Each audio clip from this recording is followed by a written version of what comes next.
നമ്മൾ കാലങ്ങളായി വിശ്വസിക്കുന്ന ഒരു കാര്യം തെറ്റാണെന്ന് മനസ്സിലായ അത് തെറ്റാണെന്ന് വിളിച്ചു പറയാനുള്ള ആർജവം നമ്മൾ എത്ര പേർക്കുണ്ട്? അന്ധവിശ്വാസങ്ങളിലും അനാചാരങ്ങളിലും മുങ്ങി നിന്ന 16-ാം നൂറ്റാണ്ടിൽ തൻ്റെ പരീക്ഷണങ്ങളിലൂടെ ഈ കാര്യങ്ങൾ തെറ്റാണ് എന്ന് ലോകത്തോട് വിളിച്ചു പറയാൻ ആർജവം കാണിച്ച ഒരാളെക്കുറിച്ചാണ് നമ്മൾ സംസാരിക്കുന്നത്. ആധുനിക ശാസ്ത്ര സാങ്കേതിക വിദ്യയുടെ പല സുഖ സൗകര്യങ്ങളും ഉപയോഗിച്ചുകൊണ്ടിരിക്കുന്ന ഇന്നത്തെ സമൂഹത്തിലെ പല കണ്ടുപിടുത്തങ്ങളും ഇദ്ദേഹത്തിൻ്റെ പരീക്ഷണ നിരീക്ഷണങ്ങളുടെ തുടർച്ചയാണ്. ആരാണ് അയാൾ? Sir Isaac Newton. അദ്ദേഹത്തെക്കുറിച്ചാണ് നമ്മൾ സംസാരിക്കുന്നത്. പ്രകാശത്തെക്കുറിച്ചും ചലനത്തെക്കുറിച്ചുമുള്ള അദ്ദേഹത്തിൻ്റെ പരീക്ഷണ നിരീക്ഷണങ്ങളിലൂടെ ഒരുപാട് കാലമായി നിലനിന്നിരുന്ന സംശയങ്ങൾക്ക് ഉത്തരം നൽകാനും ഗുരുത്വാകർഷണ നിയമത്തെക്കുറിച്ച് നമ്മെ പഠിപ്പിക്കാനും ഈ വലിയ പ്രപഞ്ചത്തിൽ മനുഷ്യൻ്റെ സ്ഥാനം എവിടെയാണെന്ന് ചിന്തിപ്പിക്കാനും ഐസക് ന്യൂട്ടന് സാധിച്ചു. ഇദ്ദേഹത്തിൻ്റെ പേര് പാഠപുസ്തകങ്ങളിൽ പല സ്ഥലങ്ങളിൽ നമ്മൾ കണ്ടിട്ടുണ്ട്. എങ്കിലും ഇദ്ദേഹത്തിൻ്റെ സംഭാവനകൾ നമ്മുടെ ജീവിതത്തിലുണ്ടാക്കിയ സ്വാധീനങ്ങൾ എന്തൊക്കെയാണ്? നിങ്ങളതിനെക്കുറിച്ച് ഓർത്തിട്ടുണ്ടോ? ഈ പ്രപഞ്ചത്തിൻ്റെ കേന്ദ്രം ഭൂമിയാണെന്ന് വിശ്വസിച്ച ഒരു സമൂഹത്തോട് ഭൂമി സൂര്യനെ ചുറ്റുന്ന വെറും ഒരു ഗോളമാണെന്ന് പറഞ്ഞത് ഗലീലിയോ ആണ്. ഈ ഗലീലിയോ അന്തരിച്ച 1643 ഇംഗ്ലണ്ടിലെ ഒരു സാധാരണ കർഷക കുടുംബത്തിൽ ഐസക് ന്യൂട്ടൺ ജനിച്ചത്. സ്കൂൾ പഠനകാലത്ത് ശരാശരി നിലവാരം മാത്രം പുലർത്തിയ ഒരു ഇൻട്രോവേർട്ട് വിദ്യാർത്ഥിയായിരുന്നു ഐസക് ന്യൂട്ടൺ.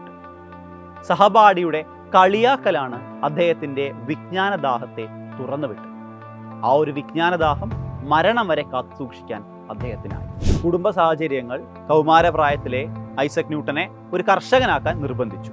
പക്ഷേ കൃഷി ആവശ്യങ്ങളിലേക്ക് പോകേണ്ടി വന്നിരുന്നെങ്കിലും അദ്ദേഹത്തിന് ആ പരീക്ഷണം ചെയ്യാനുള്ള ആ ഒരു ടെൻഡൻസി അല്ലെങ്കിൽ ആ ഒരു കഴിവ് അവിടെ തന്നെ ഉണ്ടായിരുന്നു. സോ അദ്ദേഹം കൃഷി ആവശ്യമുള്ള ഡിവൈസുകൾ മോഡിഫൈ ചെയ്തിട്ടും അതുപോലെ തന്നെ ചെറിയ ചെറിയ യന്ത്രങ്ങൾ ഉണ്ടാക്കിയിട്ടും രസകരമായിട്ടുള്ള കളിപ്പാട്ടങ്ങൾ ഉണ്ടാക്കിയിട്ടും ആ ഒരു ശാസ്ത്ര പരീക്ഷണങ്ങൾ ചെയ്യാനുള്ള ആ ഒരു താല്പര്യം തുടർന്നുകൊണ്ടേയിരുന്നു. പക്ഷെ അദ്ദേഹത്തിന് ഔപചാരിക വിദ്യാഭ്യാസം തുടരേണ്ടതുണ്ടായിരുന്നു. 1661 അദ്ദേഹം കേംബ്രിഡ്ജ് യൂണിവേഴ്സിറ്റിയിൽ വീണ്ടും പഠിക്കാനായിട്ട് ചേർന്നു. ഈ ഒരു കാലഘട്ടമായപ്പോഴേക്കും നമ്മുടെ ഗലീലിയോ പറഞ്ഞ ഹീലിയോസെൻട്രിക് തിയറി, അതായത് ഭൂമി സൂര്യനെ ചുറ്റി കറങ്ങുന്ന ഒരു ഗോളമാണെന്നും ഈ ഒരു സൗരയൂഥത്തിൻ്റെ സെൻറ്റർ സൂര്യനാണെന്നുള്ള തിയറി ലോകം അംഗീകരിച്ചു, എല്ലാവരും അംഗീകരിച്ചു. പക്ഷെ അവിടെയും വേറൊരു പ്രശ്നം വന്നു. ഇങ്ങനെ ഭൂമി സൂര്യനെ ചുറ്റി കറങ്ങണമെങ്കിൽ അവയെ പരസ്പരം ബൈൻഡ് ചെയ്യുന്ന ഒരു ഫോഴ്സ് വേണം. ഏതാണ് ആ ഫോഴ്സ്, അല്ലെങ്കിൽ എന്തുകൊണ്ടാണ് ഈ മെക്കാനിസം വർക്ക് ചെയ്യുന്നത്? കൃത്യമായൊരു ഉത്തരം ഉണ്ടായിരുന്നു. ഇതിനെക്കുറിച്ച് കൃത്യമായൊരു ഐഡിയ പറഞ്ഞത് ഫ്രഞ്ച് സയൻറ്റിസ്റ്റ് ആയിട്ടുള്ള റെനെ ഡെക്കാർഡായിരുന്നു. അദ്ദേഹം പറഞ്ഞത് ഈ ഒരു പ്രപഞ്ചത്തെ നമുക്കൊരു വലിയ മെഷീനായിട്ട്, ഒരു ജെയിൻറ്റ് മിഷനായിട്ട് സങ്കല്പിക്കാം. അപ്പോൾ ആ ജെയിൻറ്റ് മിഷനിലെ വർക്കിംഗ് എന്ന് പറഞ്ഞാൽ വളരെ വലിയൊരു ക്ലോക്ക് പോലുള്ള വളരെ കോംപ്ലിക്കേറ്റഡ് ആയിട്ടുള്ള മെക്കാനിസം ആണ്. ആ ഒരു മെക്കാനിസം വെച്ചാണ് സൂര്യന് ചുറ്റും ഭൂമിയും ഭൂമിക്ക് ചുറ്റും ചന്ദ്രനും കറങ്ങുന്നത് എന്നാണ് നമ്മുടെ സയൻറ്റിസ്റ്റ് പറഞ്ഞത്, റെനെ ഡെക്കാർഡ് പറഞ്ഞു. പക്ഷേ ഈ ഒരു കാര്യം സമ്മതിച്ചു കൊടുക്കാൻ, സ്വന്തം പരീക്ഷണശാലയിൽ പരീക്ഷണത്തിലൂടെ കാണിക്കാൻ കഴിയുന്ന ഒരു കാര്യമല്ല. അതുകൊണ്ട് തന്നെ ഈ ഒരു കാര്യം ശരിയാണ്, അല്ലെങ്കിൽ ഇത് ശരിയാണെന്ന് വിശ്വസിക്കാൻ നമ്മുടെ ഐസക് ന്യൂട്ടന് സാധിച്ചു. ഇദ്ദേഹം ഇത് എങ്ങനെ ചിന്തിക്കാം അല്ലെങ്കിൽ എങ്ങനെ എക്സ്പ്ലെയിൻ ചെയ്യാനുള്ള കാര്യം ഒരുപാട് കാലമായിട്ട് ചിന്തിച്ച് നടക്കുകയായിരുന്നു. ആ സമയത്താണ് വളരെ ഫേമസ് ആയിട്ടുള്ള നമ്മുടെ ആപ്പിളിൻ്റെ കഥ വരുന്നത്. ന്യൂട്ടനും ആപ്പിളും വളരെ ഫേമസ് ആണ്, അല്ലേ? സോ ആപ്പിളിനെ കുറിച്ച് പറയുകയാണെങ്കിൽ ലോകത്തെ മാറ്റിമറിച്ച 3 ആപ്പിളുകളാണുള്ളത്. ആദ്യത്തെ ആപ്പിൾ നമ്മുടെ വിലക്കപ്പെട്ട കനി, അല്ലെ? ആദം കഴിച്ച വിലക്കപ്പെട്ട കനിയാണ്. രണ്ടാമത്തെ ആപ്പിളാണ് നമ്മുടെ സ്വന്തം നമ്മുടെ ന്യൂട്ടൻ്റെ ഈ ആപ്പിൾ. മൂന്നാമത്തെ ആപ്പിൾ നമുക്ക് എല്ലാവർക്കും അറിയാം, ആപ്പിൾ പ്രൊഡക്റ്റ് സ്റ്റീവ് ജോബ്സിൻ്റെ. സോ ബാക്ക് ടു നമ്മുടെ ആപ്പിൾ, ന്യൂട്ടൻ്റെ ആപ്പിളിലേക്ക് വരുന്നത്. എങ്ങനെയാണ് ഈ ആപ്പിളിൻ്റെ കാര്യം വെച്ചിട്ട് ഈ ഒരു ഭൂമി കറങ്ങണ കാര്യം നമ്മുടെ ന്യൂട്ടൺ പറഞ്ഞത്? സിമ്പിളായിരുന്നു കാര്യം. നിങ്ങളെല്ലാവരും വിചാരിക്കുന്ന പോലെ, അല്ലെങ്കിൽ നമുക്ക് അറിയുന്ന പോലെ ആപ്പിള് ന്യൂട്ടനെ തലേക്കൊന്നും വീണിട്ടില്ല. ആക്ച്വലി ന്യൂട്ടൺ ഈ കാര്യങ്ങളൊക്കെ ചിന്തിച്ച് പരീക്ഷാലയ്ക്ക് പുറത്തിറങ്ങി അദ്ദേഹം റെസ്റ്റ് ചെയ്യാൻ വേണ്ടിയിട്ട് ഒരു ആപ്പിൾ മരത്തിൻ്റെ താഴെ ഇരുന്നു.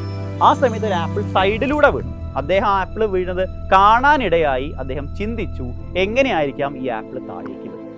ആപ്പിൾ താഴേക്ക് വീഴണമെങ്കിൽ ഉറപ്പായിട്ടും ആപ്പിളിനെ ഭൂമി അട്രാക്ട് ചെയ്യുന്നുണ്ട്, അല്ലെങ്കിൽ ആപ്പിൾ താഴേക്ക് വീഴാനുള്ള കാരണം ഭൂമി അതിനെ അട്രാക്ട് ചെയ്തതാണ്. സോ ഇതുപോലെ മാസുള്ള എല്ലാ ബോഡീസും, ഈ യൂണിവേഴ്സിലെ മാസുള്ള എല്ലാ ബോഡീസും പരസ്പരം അട്രാക്ട് ചെയ്യുന്നുള്ള വളരെ ഫേമസ് ആയിട്ടുള്ള യൂണിവേഴ്സൽ ലോ ഓഫ് ഗ്രാവിറ്റേഷൻ ഇവിടെ നിന്നാണ് നമ്മുടെ ന്യൂട്ടൺ ഡെവലപ്പ് ചെയ്യുന്നത്, അല്ലേ? ഈ ഒരു യൂണിവേഴ്സൽ ഗ്രാവിറ്റേഷൻ ലോ അല്ലെങ്കിൽ ഈ അട്രാക്റ്റീവ് ഫോഴ്സ് വെച്ചിട്ടാണ് ഈ പ്രപഞ്ചത്തിലെ എല്ലാ കാര്യങ്ങളും, നമ്മൾ പറഞ്ഞ സണ്ണായാലും അതുപോലെ തന്നെ എർത്തായാലും മൂണായാലും എല്ലാവരും ആ സിസ്റ്റത്തിൽ നിൽക്കുന്നതും ആ മോഷൻ ഉണ്ടാകുന്നു. സോ ആ ഒരു കാര്യത്തിന് കൃത്യമായിട്ട് എക്സ്പ്ലനേഷൻ നൽകാൻ നമ്മുടെ ന്യൂട്ടന് സാധിച്ചു. ഗ്രാവിറ്റേഷണൽ തിയറിയിൽ മാത്രമല്ല, കാൽക്കുലസ്, മാത്തമാറ്റിക്സിലെ കാൽക്കുലസിലും നമ്മുടെ ന്യൂട്ടൺ ഒരുപാട് കാര്യങ്ങൾ സംഭാവന ചെയ്തിട്ടുണ്ട്. കാൽക്കുലസ് എന്ന് പറഞ്ഞാൽ നമ്മളെല്ലാവരും പേടിപ്പെടുത്തുന്ന കാര്യങ്ങൾ, ഡിഫറൻസിയേഷനും ഇൻറ്റഗ്രേഷനും ഒക്കെ ഉള്ള കാര്യങ്ങൾ. ഇതിൻ്റെ ബേസിക് ഐഡിയ തുടങ്ങിയത് ന്യൂട്ടൺ ആണെന്നും പറയുന്നുണ്ട്, ലെബനീസ് എന്ന് പറഞ്ഞ സയൻറ്റിസ്റ്റ് ആണെന്നും പറയുന്നുണ്ട്. അപ്പം ന്യൂട്ടൺ, ലെബനീസ് രണ്ടുപേരിലും ആരാണ് ഇത് കാര്യം കണ്ടുപിടിച്ചെന്നൊരു കോൺസ്പിറസി അവിടെ നിൽക്കുന്നുണ്ട്. അവിടെ നിൽക്കട്ടെ, തൽക്കാലം നമ്മൾ എങ്ങനെയാണ് ന്യൂട്ടൺ ഈ കാര്യം പറഞ്ഞത് നോക്കാം.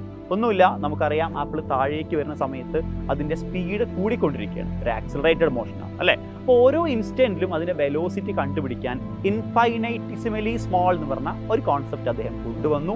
ഇതിൻ്റെ ബേസിക്കിലാണ് നമ്മുടെ കാൽക്കുലസ് ഡെവലപ്പ് ചെയ്യുന്നത്. ഒപ്റ്റിക്സിലും ന്യൂട്ടൻ്റെ സംഭാവനകൾ അടിപൊളി തന്നെയാണ്. ഏറ്റവും ബേസിക് ആയിട്ടുള്ള കാര്യമാണ് white light consist of 7 colours. നമ്മളെ വൈറ്റ് ലൈറ്റിനെ സ്പ്ലിറ്റ് ചെയ്ത് കഴിഞ്ഞാൽ വിബ്ജിയോർ എന്ന് പറയുന്ന violet, IndiGo, blue, green, yellow, orange, red ഈ 7 കളറുകളും കിട്ടും എന്ന് കണ്ടുപിടിച്ചത് നമ്മുടെ ഐസക് ന്യൂട്ടൺ തന്നെയാണ്.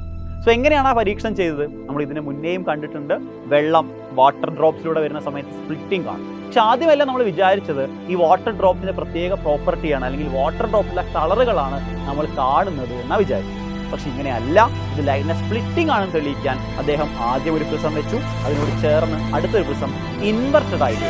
സോ അദ്ദേഹത്തിൻ്റെ ഇൻവെർട്ടഡ് പ്രിസം എക്സ്പെരിമെൻ്റ് ആണ് white light consist of 7 colours എന്ന കാര്യം കൃത്യമായി മനസ്സിലാക്കി.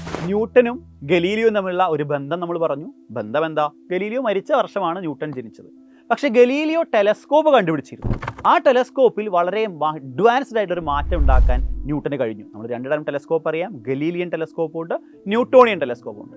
ഗലീലിയൻ ടെലസ്കോപ്പിൻ്റെ ഏറ്റവും ഒരു ഡിസഡ്വാൻറ്റേജ് ആണ് അതിൽ ക്രൊമാറ്റിക് അബറേഷൻ ഉണ്ട്. എന്താ ക്രൊമാറ്റിക് അബറേഷൻ? ഗലീലിയൻ ടെലസ്കോപ്പിൽ നമുക്ക് കിട്ടുന്ന ഇമേജിന് ചുറ്റും കളേർഡ് ആയിട്ടുള്ള റിങ്സ് കാണാൻ പറ്റും, ക്രൊമാറ്റിക് അബറേഷൻ. ഈ കാര്യം ഒഴിവാക്കിയത് ന്യൂട്ടൺ ടെലസ്കോപ്പ് ആയിരുന്നു. ന്യൂട്ടൺ റിഫ്ലക്റ്റിംഗ് ടൈപ്പ് ടെലസ്കോപ്പ് അഥവാ മിറർ ഉപയോഗിക്കുന്ന ടെലസ്കോപ്പാണ് കണ്ടുപിടിച്ചത്. സോ ഈ ഒരു ടെലസ്കോപ്പ് കണ്ടുപിടിച്ചപ്പോൾ ആ ഒരു പ്രശ്നം പരിഹരിക്കാൻ പറ്റും. ഈ ഒരു കണ്ടുപിടുത്തമാണ് ന്യൂട്ടനെ ഒരു സയൻറ്റിസ്റ്റ് എന്ന നിലയ്ക്ക് ലോകത്തിനെ പരിചയപ്പെടുത്തിയത്. ഫിസിക്സിലും മാത്സിലും ന്യൂട്ടൻ്റെ കോൺട്രിബ്യൂഷനെ കുറിച്ച് വളരെ കുറച്ച് കാര്യങ്ങൾ നമ്മൾ പറഞ്ഞു. ഇതല്ലാതെ കെമിസ്ട്രിയുമായിട്ടും നമ്മുടെ ന്യൂട്ടന് ഒരു ചെറിയ ബന്ധമുണ്ട്. നമ്മൾ ആൽക്കമിസ്റ്റുകളെ കുറിച്ച് കേട്ടിട്ടുണ്ട്. ആരാണ് ആൽക്കമിസ്റ്റ്? എക്സ്പെൻസീവ് ആയിട്ടുള്ള എലമെൻ്റ് ആയിട്ടുള്ള ഗോൾഡ് മറ്റ് എലമെൻറ്റുകൾ ഉപയോഗിച്ച് ഉണ്ടാക്കാൻ പരീക്ഷണം നടത്തിയ ആളുകളായിരുന്നു ആൽക്കമിസ്റ്റുകൾ. ഇവരുടെ അതേ പരീക്ഷണത്തിൽ നമ്മുടെ ന്യൂട്ടനും പങ്കുചേർന്നു.